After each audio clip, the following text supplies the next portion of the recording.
Namaste and greetings to our monthly meditation.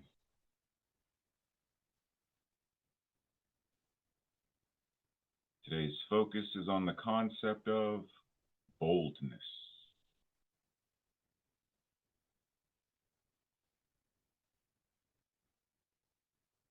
And as always, we begin with the breath, the inhalation and the exhalation.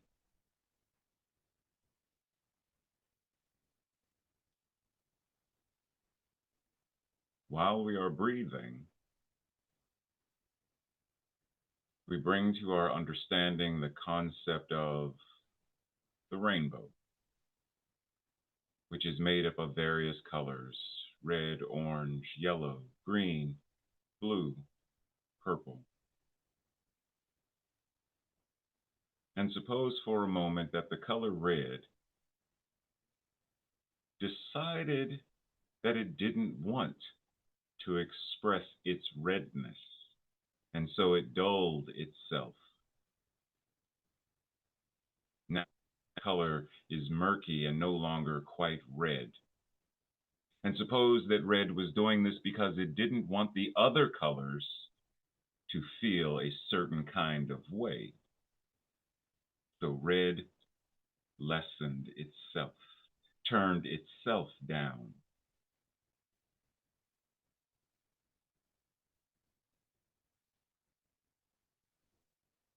Red, like all of the other colors, is meant to shine, is meant to express, is meant to be its fullest expression of itself, just like you and I, just like all of us.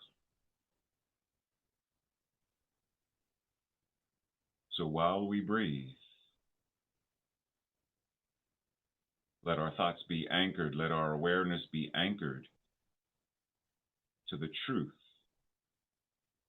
that we have the opportunity to allow ourselves to show our true colors, to express yourself in full, without fear,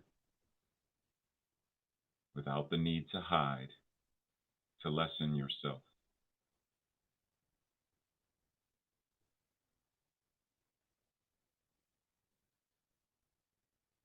You're divine, you're special, and it shines.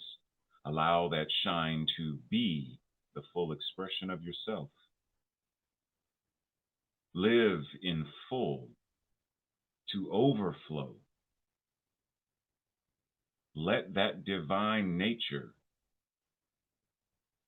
that which is God, express itself in, through, and as you right now.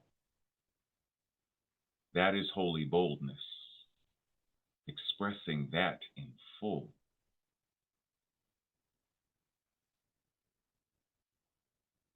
Let your spiritual magnificence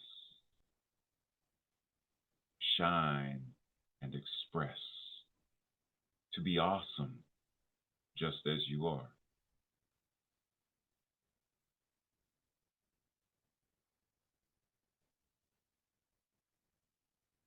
Breathe and let love encompass you and radiate from you.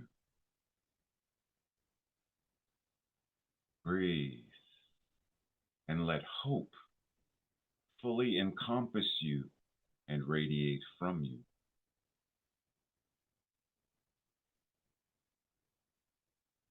Breathe and let inspiration fully encompass and radiate from.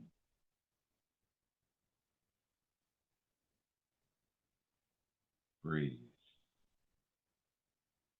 and let your sacred holiness encompass and radiate from.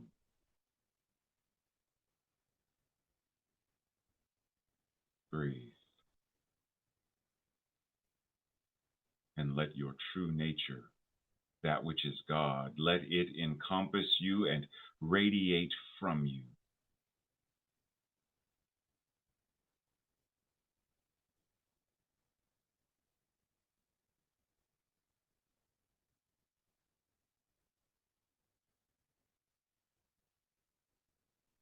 We notice in all of nature, whether it be a tree, a rose, flowers, insects, the clouds, the sun, all of nature expresses itself. Fish, cats, dogs, all of it, all that nature is, shows itself in fullness, its full color, its full expression, without reservation, without blocking, without fear. It simply shows. The sun simply shines. Animals simply move. Flowers simply bloom. Simple. And so in this moment, it is our turn, your turn, my turn to simply bloom, to simply move through life, to simply shine as the sun does, simply show, simply be that which God is in expression as all that we are.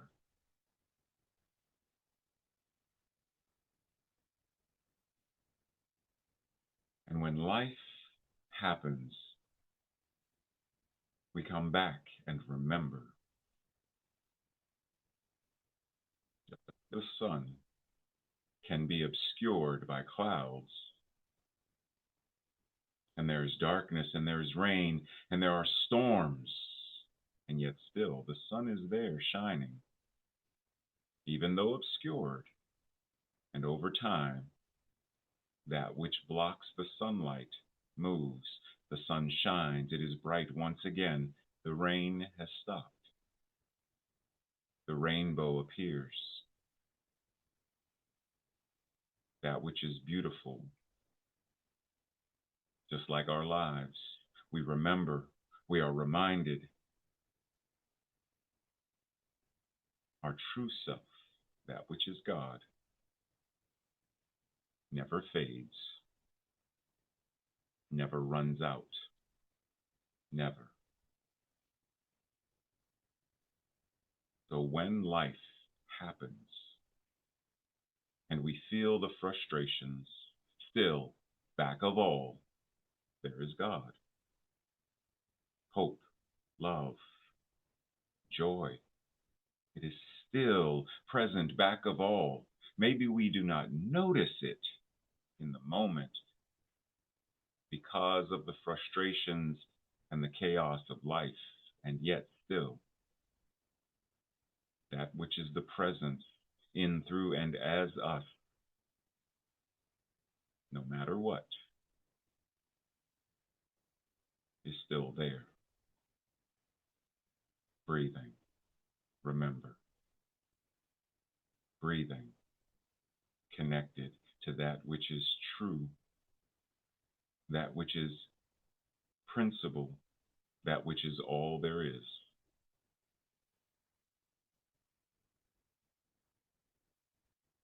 And so we often remind, often notice, often express.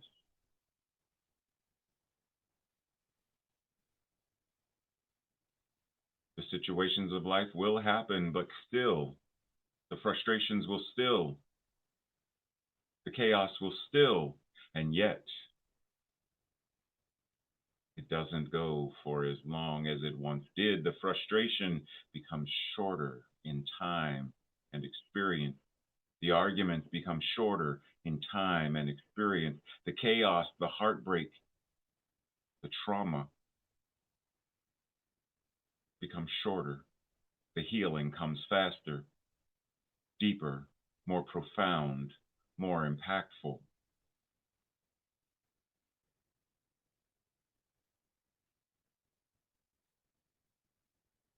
So when we know the truth about ourselves,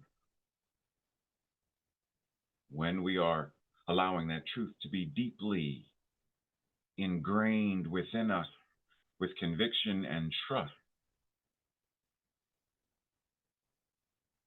we realize it doesn't stop the chaos, the heartbreak, the trauma. It does not stop it, but it does soften it. It helps us through the process of healing.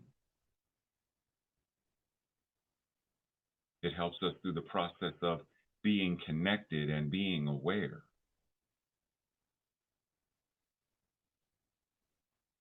Love and peace, joy, all of these things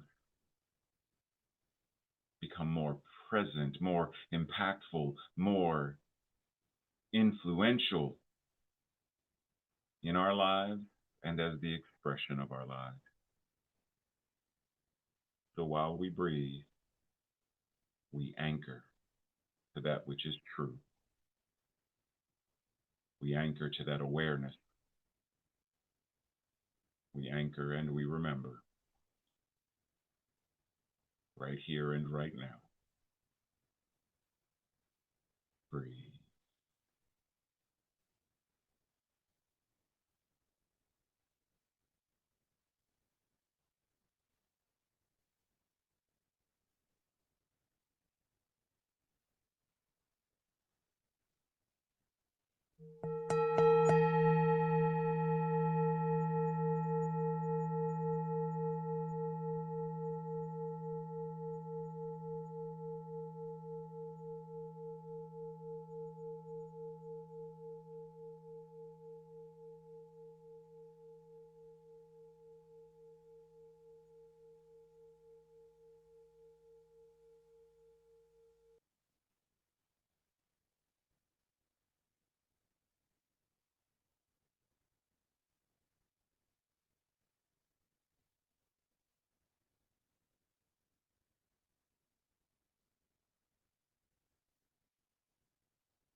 So our time here during this meditation is coming to a close. And yet, this awareness, this truth, this peace is ongoing. That need not be over. It need not stop. It can be continuous throughout our day, every day, Monday through Friday, Sunday and Saturday. It doesn't matter what is going on. This meditative awareness, this peace, this truth in expression can continue.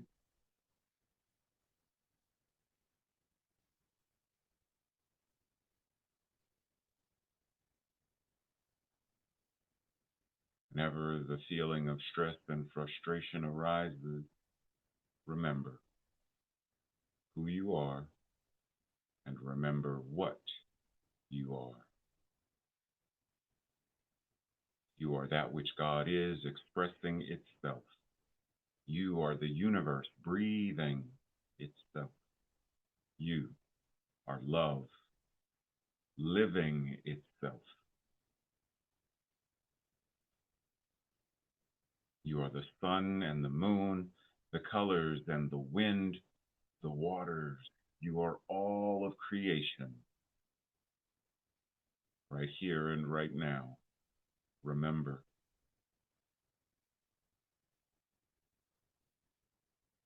See and remember. Remember and live well. Live boldly in expression, showing who and what you are, your light. Let it shine. So it is.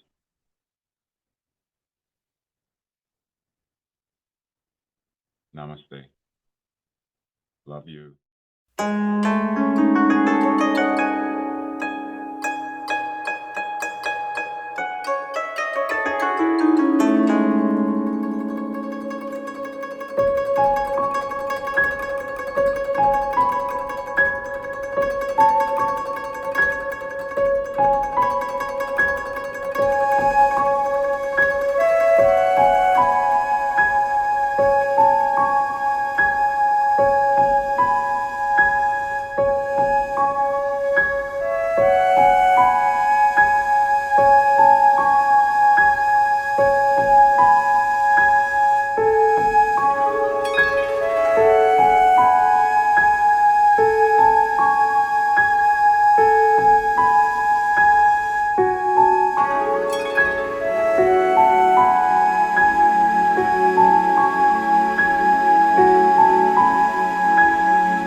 Hello and welcome to the Center for Spiritually Integrated Arts, a Centers for Spiritual Living teaching center. I am Reverend Dr. Raymont Anderson. I am the founder and the spiritual director. Now, as you are sitting there joining us, you may have questions, any number of questions, such as, who am I? How did I get here? Spiritually integrated arts means what exactly? What is a teaching center? Well, what is Centers for Spiritual Living? What is that? What does that even mean? Or New Thought, or religious science, or science of mind and spirit? You may have any number of questions about this specific community, about the parent organization, CSL, our philosophy, our teaching, our liberation theology. Any number of questions. Feel free to send an email. We look forward to connecting more and building our virtual community, our global community.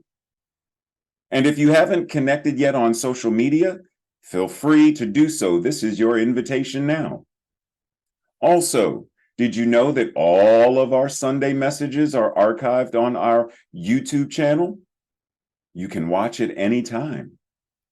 Now, questions about anything, such as becoming a member. What does that mean? What does membership entail? And if you live somewhere far and already belong to a spiritual community, can you be a member of more than one? The simple answer is yes, you can. Just like you can shop at more than one grocery store, you can attend or be a member of more than one gym. We are building beloved community. So you can do both. You can be a member of both. You can be involved with both. That's what being in spiritual community means. So we welcome you. We invite you. We are so appreciative that you have found this community and that you have joined us today. We bless you. We love you. We welcome you. Live long and prosper. Sit back, relax, and enjoy the rest of our Sunday message. Love you. Connect with you soon. Blessings.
Namaste, greetings, and welcome to June.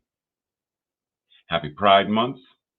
As we enter into the theme of this month, Holy Boldness, today's talk specifically, Sacred Audacity. Breathe. Our participation is needed in this thing called life. In this work to create and manifest a world that works for all, our participation is needed. And within this transformation, we all have choices. You may think you don't have a choice, but there's always a choice. I didn't used to believe that. I don't have a choice. And then when I don't remember how old I was, I learned about those Africans who were kidnapped during the transatlantic slave trade and how many of them chose the ocean over enslavement. We all have choices. We all have this ability to choose. We have volition in how we engage life, in how we participate in life. And we can choose to either subdue our divine expression. The symbolism here is subdue our light, which I want to make sure we're not vilifying the darkness, because we need both the dark and the light to create. So for me, it's we can either subdue our divine expression, our sacred audacity, or we can choose to express it and live boldly in a vibrant, impassioned manner. Many people think or will say things like, we need Spirit's permission, or Spirit gave us permission. And for me, that's New Thought 101. That's a basic concept of this thing called Spirit and this thing called us within this thing called Spirit. So for me, there's no need to get permission from Spirit because it is what we are. Spirit is already living, moving, and having its beingness as us to express creatively. My lungs don't need permission from me to do this thing called respiration. My eyes don't need permission from me to blink. My arms and hands don't need permission to do American Sign Language or to pick up a cup. My esophagus doesn't need permission when I drink or eat. You get my point. So for me, why would Spirit need to give permission to itself to show up as this divinely magnificent, individualized expression of itself? This divine spiritual magnificence is what it is, and it's ever present to itself, as itself. No permission needed. It simply is. So we get to step out of the box, step out of the confined limitations of, we get to draw and color outside of the boundaries, outside of the lines.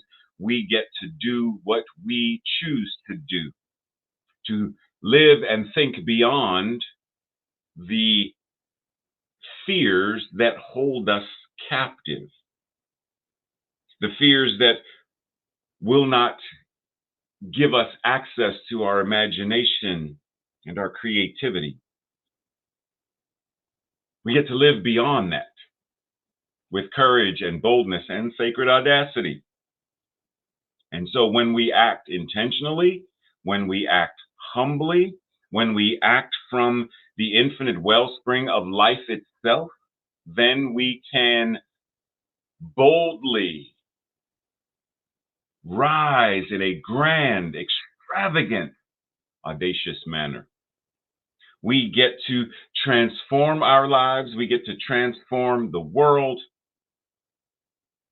And all of this happens because this sacred audacity fuels us, inspires us, encourages us to reach, to stretch, to thrive, and to be fully alive. And if we're going to talk about sacred audacity, then we have to talk about audacity, which generally, when we reference it, it's in a non life affirming manner. How dare you? You had the audacity to pull me aside and scold me. Rude, disrespectful, impolite. Generally, when someone references audacity, this is where they are referencing. And yet, sacred audacity, or a more life affirming, we haven't gotten to sacred yet, a more life affirming energy of audacity also is part of the definition. We don't often use this definition, but audacity is a willingness to take bold risks, to have less fear, more bravery and courage, to be adventurous, to have the guts to create a world that works for all. Which version, which definition, which energy of audacity are you living from? Barack Obama says, that was the best of the American spirit. I thought, having the audacity to believe, despite all the evidence to the contrary, that we could restore a sense of community to a nation torn apart by conflict. The gall to believe that despite personal setbacks, the loss of a job, or an illness in the family, or a childhood mired in poverty, we had some control and therefore responsibility over our own fate. When I first read this, the first thing that popped into my mind was a remix.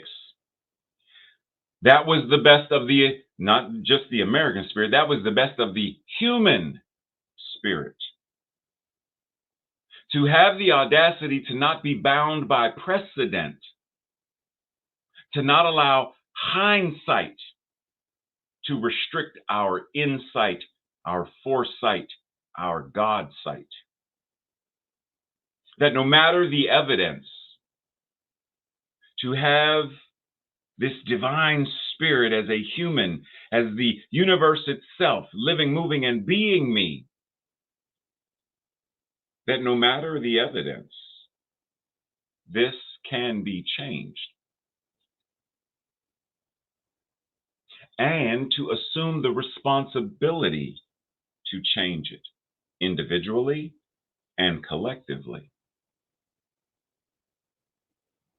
So this idea of sacred audacity is taking the life-affirming audacity and revving it up even more to where we can't help but to take on, to do what is, to live, move, and be. We can't help but. It's who we are. Just like, as long as nothing is preventing me from breathing, I can't help but to breathe. If I eat, as long as everything's working properly, I can't help but to digest and eventually eliminate. I can't help but to let the nutrients move through it's going to happen. If I do A and then B, C is going to happen. If I get a glass of water, A, and I drink it, B, C is going to happen. I get a sandwich, I take a bite and chew and swallow. C is going to happen. It has to. Sacred audacity is that. It's getting to the position of, we're going to talk about this in a second, changing your thinking, changing your life. It's getting to the point where this and this, my active awareness, plus this, my intentional directionality of my awareness, this has to happen.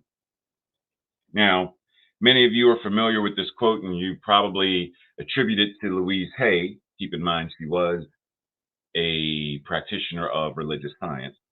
So when Dr. Holmes says, change your thinking, change your life, we have to remix this because it's not as simple as this. More accurately, it is by changing your mental equivalent, plural, your life has to change. When you change this, A, B, and C, when you change this, this must occur. Your life must change when these, the four pillars of your mental equivalent change. This has to change. Now, if you're new, you may not know what the four pillars are. Your thinking, your belief, your paradigm, the manner in which you communicate, the words you use, etc., your body language, communication, emotions and feelings, and actions. When all four of these are aligned in a life-affirming manner, your life will change in a way that mirrors these. It has to. Now, does that automatically mean that if I change these and align these with being a millionaire, that my life will?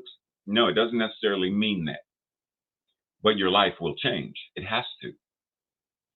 If you change the thoughts you think, you change the way you speak, you change how you relate to your emotional body, your feelings, etc., and you change your actions, your life has to change. And if these changes are life affirming, then your life has to change in a life affirming manner. It's inevitable. It's just like gravity. If I jump out of a tree, I don't float up. If this, then that. If this, change your mental equivalents, all four pillars, then that. So that's our invitation.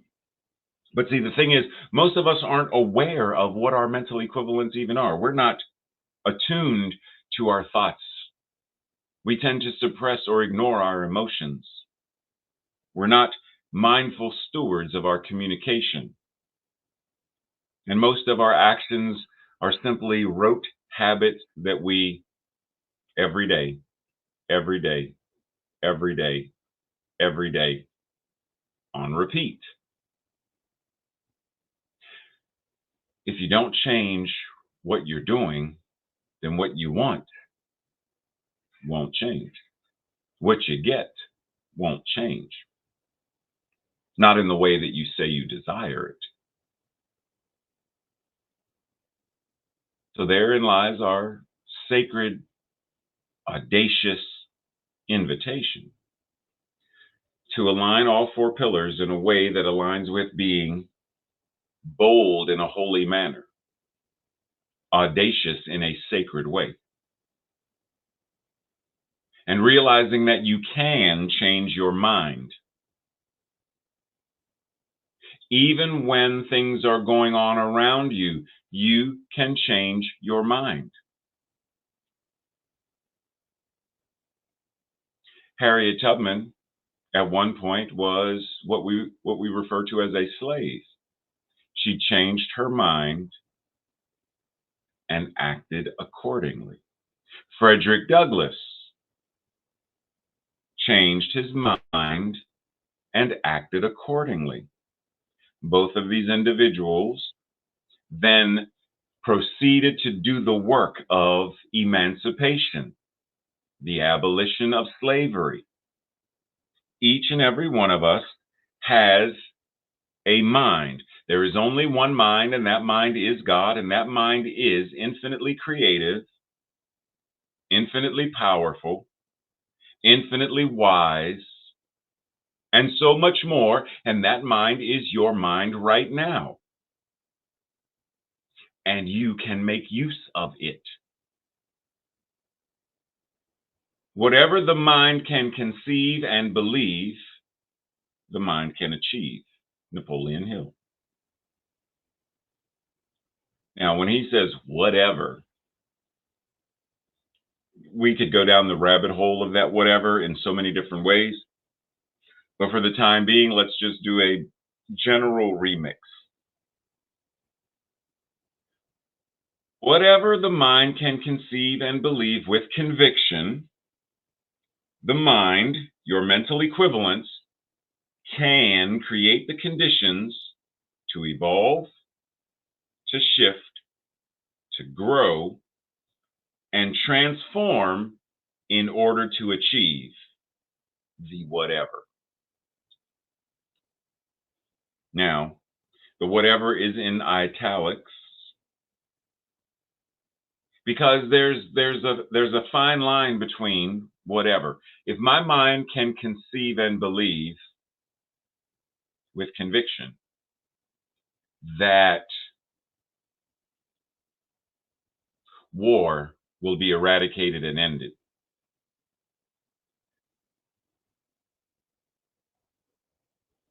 will it in my lifetime? Who knows? My mind can conceive and believe of health and well-being, and yet there's still COVID, right? So we could discuss the concept of whatever, because in the grand scheme of things, the whatever means whatever.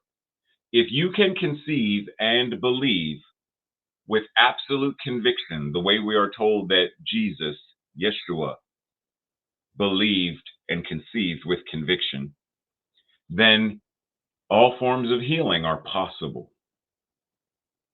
All forms of curing are possible. And everything else.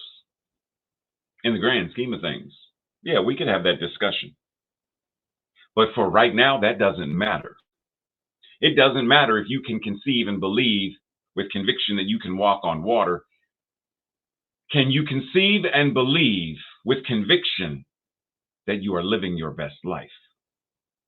Can you conceive and believe with conviction that you are the embodiment of peace on earth, goodwill to all? Can you conceive and believe with conviction that you deserve to be loved, to feel love, and to express love? Let's start there. Let's start with those as the whatever. Are you able to get there? Can you conceive of a life that works for you? Can you believe a life that works for you? Do you have the conviction to shift what needs to be shifted, to evolve, to transform in order to achieve a life that truly works for you? And to let that energy then ripple out, to engage in the conversations that that energy ripples out, to confront what needs to be confronted so that energy ripples out, etc., etc., to create a world that works for all. Can you conceive and believe with conviction that? If not, then that's our invitation. That's the work. How do I do it, Reverend Ray? What exactly do I put into place? What then that's the conversation. But if we're not willing to even explore, do I have? Am I willing to have? Am I willing to believe, to imagine, to act? Am I willing to explore my mental equivalence to see if, or what, or how? We have to start there. Because if we're not even willing to explore that, then there's no way we're going to explore sacred audacity. There's no way we're going to embody holy boldness. Because we would rather play small. Breathe.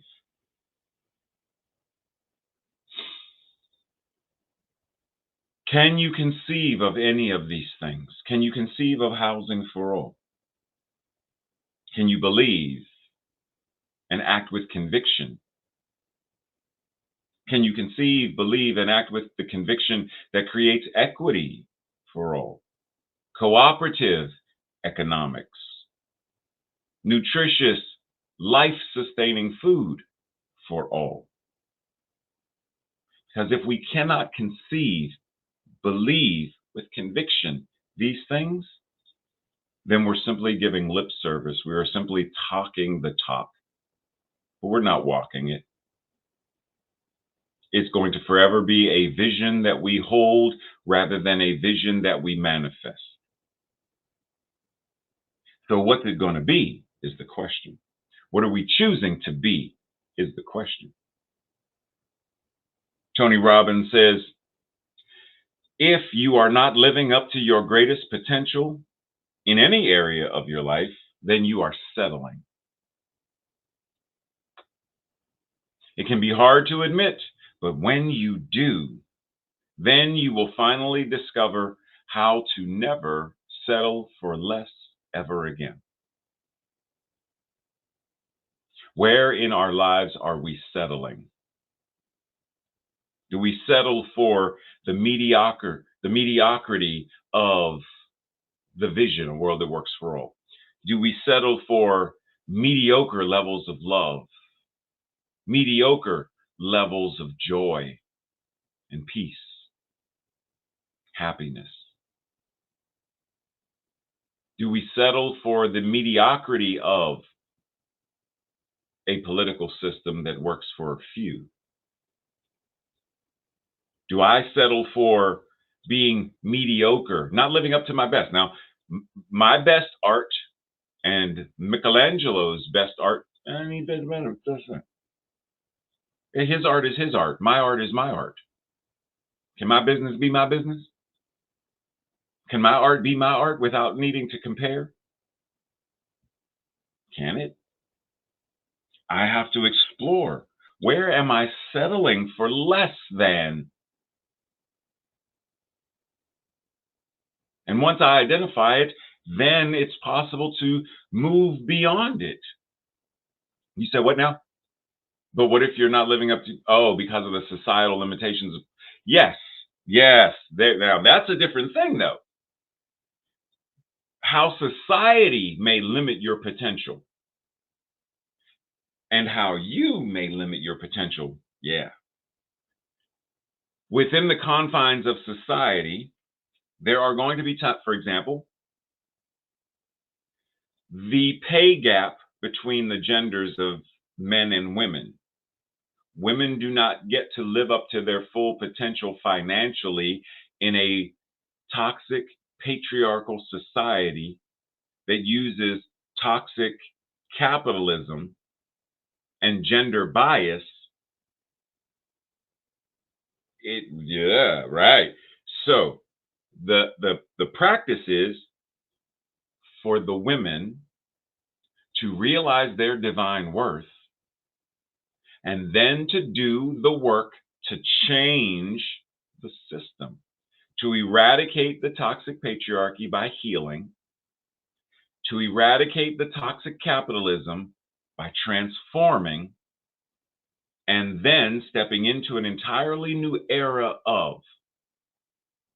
But we have to be able to identify. Can I identify that I'm not living up to my potential because of the collective societal limitations, or is it because of my own personal limitation? Am I keeping myself stuck? Or am I ready, willing, and able to live boldly? This is one of the things I love about drag queens and being part of the LGBTQ community, because the energy of the Two-Spirit is the energy of, I'm going to live my authentic life, and I need your approval. Never. I don't need your acceptance. I don't want your tolerance. I'm going to live my life. Period.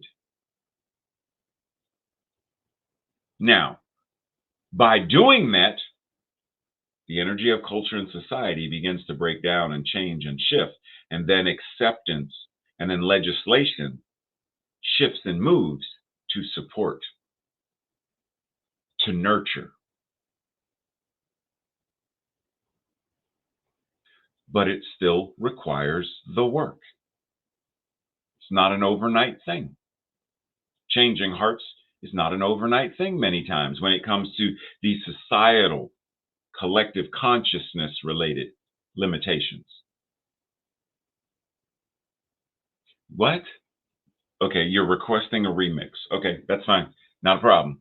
So the remix is referencing, as I said, the societal limitations, the laws and things that have been instituted to hold people back, the various kinds of systemic oppression related to all kinds of things: racism, sexism, homomisia, etc. All of it. These societal things. So if you are not living up to your greatest potential in any area of your life, you are invited to identify what exactly is blocking you. And once you can identify it, you can apply all of the tools and all of the resources that you do have to change both the internal and the external causes, which then change the effect. Can't change what we won't identify. So ask yourself, one, am I living up to my greatest potential in any area of my life? Are there any areas where I'm not living up to my greatest potential? Yes. Why not? What's going on there over here? Yes, but over there? No. What's going on over here then? Oh, it's this. Is that an external thing? Societally limiting and restricting? Or is it internal? Identify it and then make use of all of the tools and all of the resources that you have, starting with your mental equivalence. Not about money, not about friends. It starts with,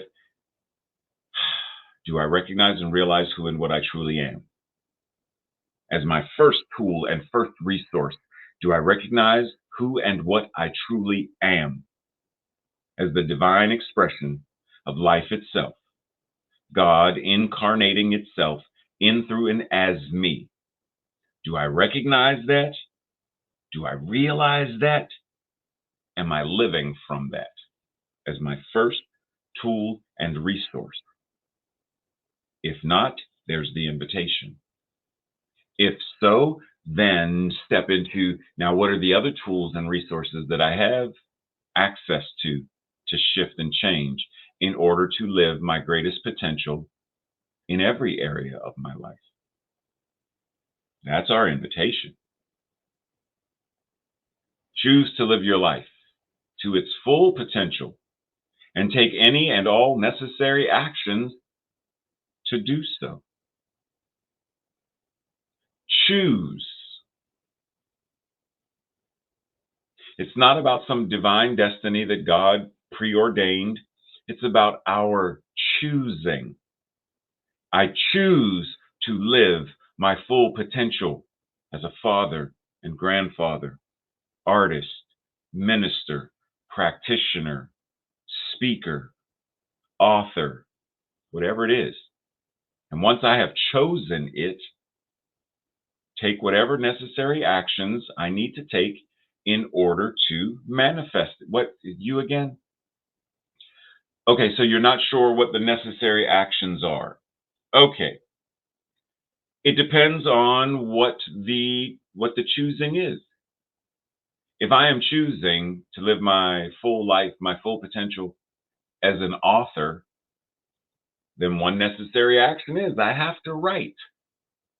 not just once a month, once a week, once every third Saturday. Excuse me, the bug flying around. But I have to choose it as a regular part of my life. If it's to be a loving father, then the necessary actions are to do things that are loving, supportive, nurturing to my children, at least those that will give me the opportunity to do so. Matthew 8:13 says, "It is done unto you as you believe." Yes, yes, but believe. What does that mean? As you believe. Well, and Jesus said unto the centurion, "Go thy way, and as thou hast believed, so it be done unto you." Is where it comes from. And his servant was healed in the self same day. To believe is a full bodied energy. You can't just believe in your mind. I believe that I'm going to hit the Mega Million and Powerball.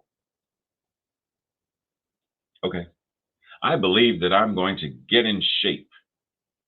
Okay. I believe that I'm going to stop smoking this year. Okay. Are you taking the necessary actions to? You're not. Then it doesn't matter. See, the centurion believed, which is why he approached Jesus in the first place. The centurion believed, which is why he asked Jesus what he asked. It's not just believing, but it's living the belief. A full-bodied yes or a full-bodied no. It's living it. So to what degree is your belief embodied? Because we can say we believe one thing, but our actions show that we believe something else, actually. So it is done unto you as you believe, but do you know, are you clear about what it is you actually believe? Believe in general, to hold something dear, to value it, to care about it, to desire it. It is done unto you to the degree that you care, to the extent that you love, to the equivalent value you have regarded it. To believe is far more than just to think. A belief is a mental, emotional, spiritual, and physical investment that we sow into the law of mind and action. And when when we have the holy boldness to believe mentally, emotionally, spiritually, and act physically, then it will be done unto us as we believe. As our mental equivalent, it will be done unto us. To what degree do you value health and well-being? To what degree do you care about peace on earth, goodwill towards all? To what degree do you desire a world that works for all? To what degree do you hold dear your holy boldness? To cherish it to such a degree that you tend it carefully and diligently, patiently and powerfully. Seek and ye shall find. But you got to know what you're looking for. And if you want to be honest, yeah, okay. So let's listen to what he's saying. Yeah, cool. But when seeking, we are invited to be aware of the consciousness we are seeking from. Oh, that's a good point. Be aware of the consciousness that we are seeking from. Am I seeking for peace on earth, goodwill toward all, but from the consciousness of it's not possible? Then I'm not really seeking. I'm going through the actions, but I really don't want to find it because I don't believe I can. Am I looking for a relationship or romance from the consciousness of nobody out there is going to love me? There's nobody who would ever want me. Then I'm not really, my mental equivalent is that of lack, scarcity, never can, never will show up. Then I'm not really, quote unquote, seeking. I don't remember which Chinese philosopher said it, but they said, when you seek it, you cannot find it. When you seek it, you cannot find it because you're looking for something that already is. So, Nansen was a disciple of Basho, the teacher of Joshu, and this exchange happened when Joshu was a young man. Joshu, what is the way? Nansen, ordinary mind is the way. Shall I seek it? No. If you seek it, you cannot find it. That's what I just said. This time it's a Japanese philosopher. Or maybe it's, never mind.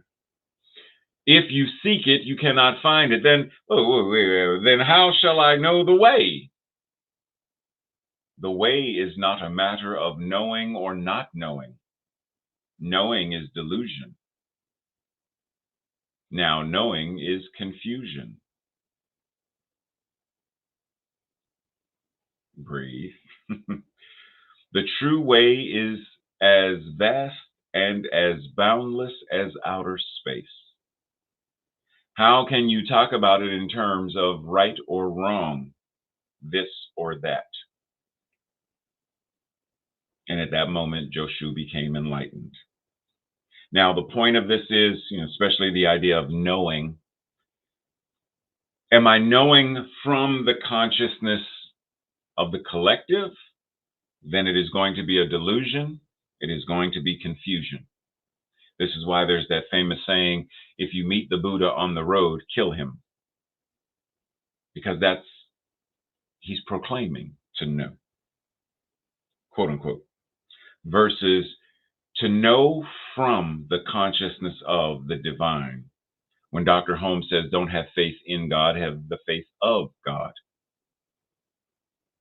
Don't simply know the way the collective consciousness knows. That's a series of facts, generally, assumptions, opinions. It's not knowing, right? The oracle told Neo that being the one or knowing you are the one is like being in love. No one has to tell you you're in love. Your whole body knows. You feel it deeply. You simply know. Cheryut Imwe from Star Wars says, I am one with the Force and the Force is with me. And I remix it and say, I am the Force and the Force is me.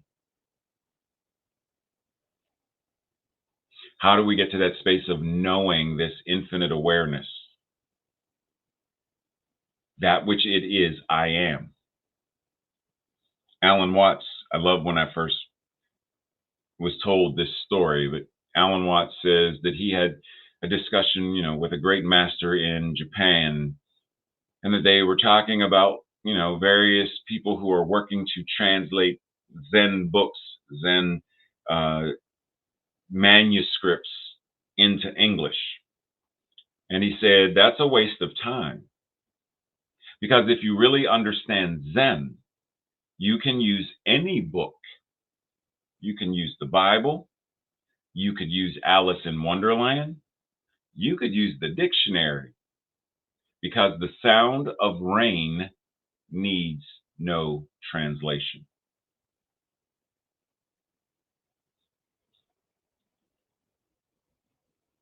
Are we living our lives in such a way that the sound of rain needs no translation? Are we living our lives in such a way where we can pick up the Bible and see science of mind and spirit. We can pick up Mary Shelley's Frankenstein, science of mind and spirit. We can watch any television show or movie, science of mind and spirit, because the sound of rain need no translation. When we are living from that consciousness, it's far easier. Like Dr. Holmes said, you find me 1,000 people in the world who know what religious science is and use it and live it, and I myself live to see, he didn't use these words, but a world that works for all. The living spirit shall walk through us, in us, and as us, brand new into its own creation, and a new glory will manifest and show up and be created.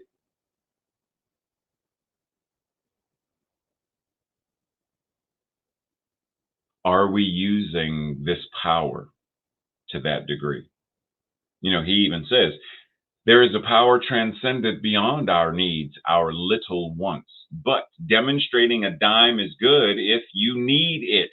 Healing pain, healing oneself of pain is certainly good if you have pain.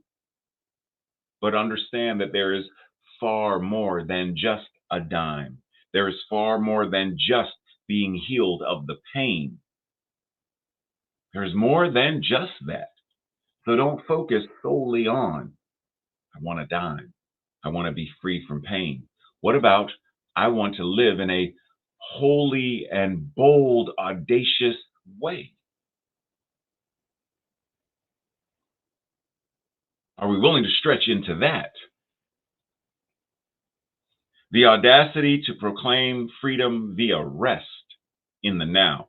Rest has been a revolutionary act for my soul. Trisha Hersey.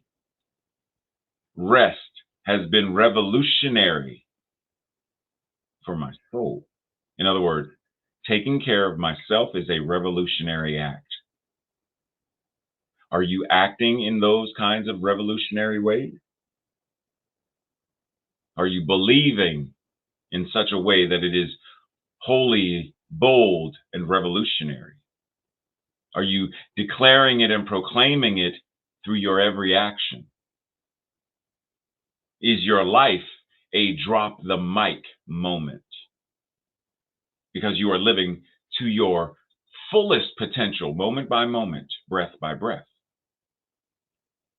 The science of mind and spirit, when it is truly understood, practiced, and lived by us as a way of life, it will by default inspire and invite us to live in a bolder, more creative, more expansive, more compassionate, and loving manner, in ways that are audacious. And the reason is simple. Like Dr. Holmes said, whatever is true of God is true of your life. Since your life and the life of God are not two, but one. Or to quote the book of John, Jesus answered them and said, is it not written in your law, I said ye are gods?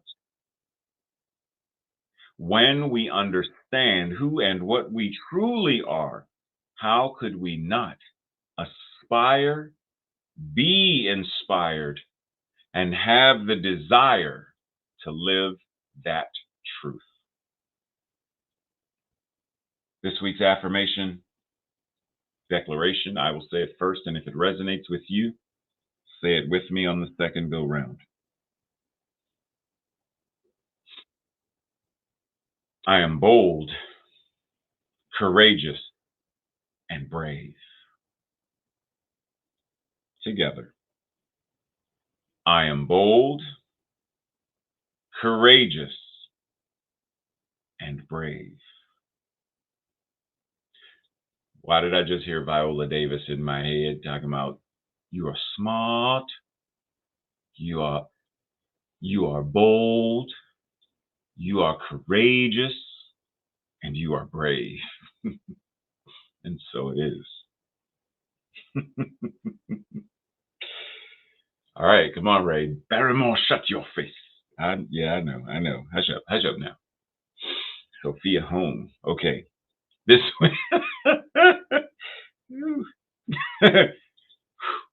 this week's journal questions and questions for the Thursday night study group. Number one, what, if any, hidden beliefs or perceptions or biases about what it means to be bold and audacious impact how I live life?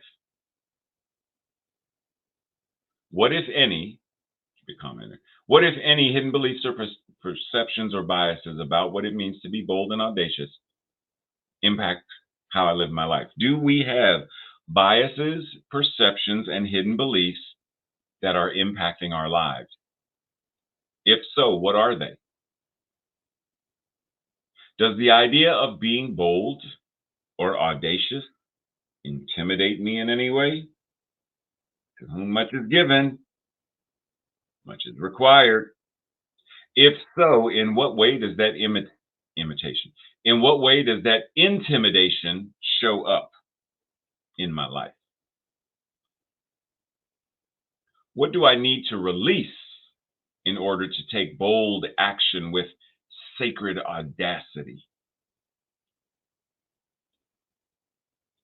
What do I need to embody in order to take bold action with audacity? And lastly, how can I incorporate sacred audacity and beautiful boldness into my spiritual practices? I know it says practice, and I'm saying practices. Keep it plural, because I know how some folks can be. We focus on that, expand it. Spiritual practices. And we breathe.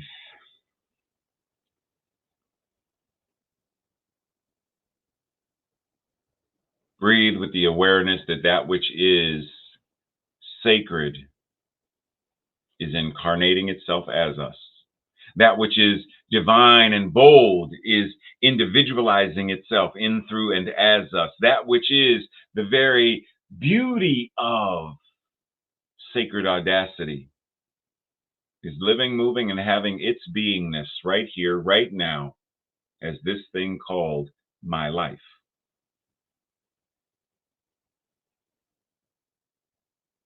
There is only that which it is, and what is true of it must be true of me. So I live, move, and have my beingness, manifesting my divine, sacred, spiritual magnificence, my powerful potential as the universe individualizing itself. I live, move, and have my beingness as love made flesh. And I live it in a holy, and bold way. I live and move and have my beingness with the mantra that the USS Enterprise and Captain Kirk and Mr. Spock and Lieutenant Uhura, I live my life in such a way that they sought out new life forms and new civilizations. I seek out new opportunities to live, move, and have my beingness as love made flesh. I live, move, and have my beingness and seek out new beloved communities, new civilizations of joy, oneness. And I boldly live in a way that I have never done before, but I choose to do so now.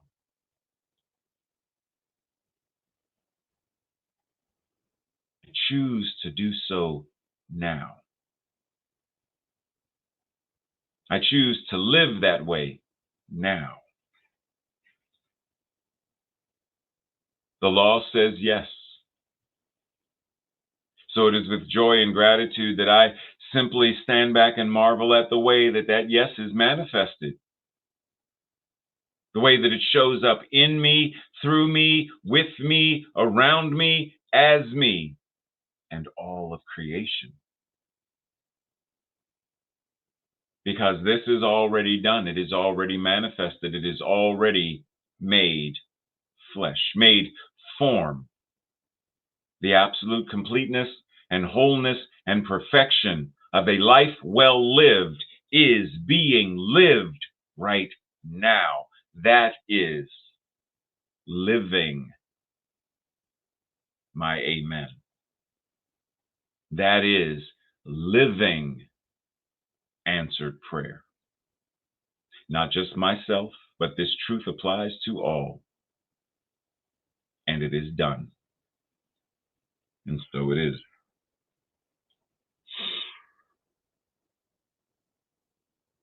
So it is.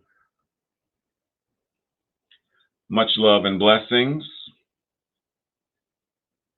Since our June dates for after service fellowship are still to be determined or to be announced, because there's a lot of stuff going on in June, make sure you check either in the chat on Facebook or in the chat on YouTube, because either I or Tracy will type in, yes, we are having after fellowship, or not today.